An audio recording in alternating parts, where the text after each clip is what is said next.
తమ్ముడు కంగారెక్క మైకేరా కొట్టేశాడు.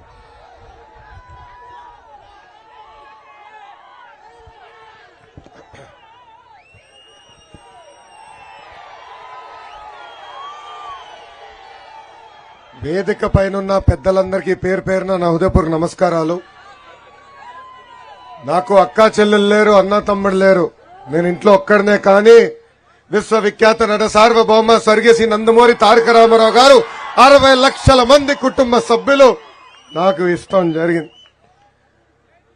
ఎత్తిన పసుపు జెండా దించకుండా, మడమ తిప్పకుండా తెలుగుదేశం పార్టీకి కాపలాగాసిన ప్రతి కార్యకర్తకి పేరు పేరున నా హృదయపూర్వక నమస్కారాలు.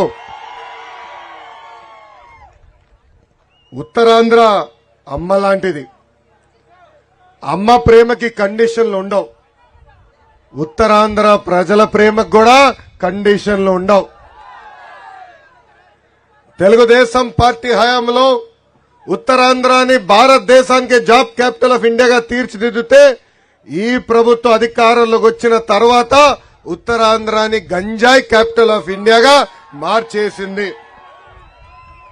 ఉత్తరాంధ్ర ఊపే వేరు.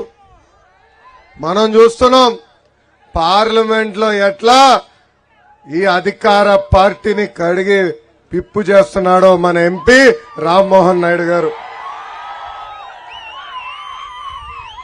పౌరుషాలకి పోరాటాలకి గడ్డ శ్రీకాకుళం గడ్డ. గరమిలి సత్యనారాయణ గారు, సర్దార్ గౌతు లచ్చన్న గారు, ఎర్రం నాయుడు గారు జన్మించిన పవిత్రమైన గడ్డ ఈ శ్రీకాకుళం గడ్డ. ఇంత పవిత్రమైన గడ్డపై నా శంఖారామం కార్యక్రమం ప్రారంభిస్తాం. నా అదృష్టంగా భావిస్తున్నాను.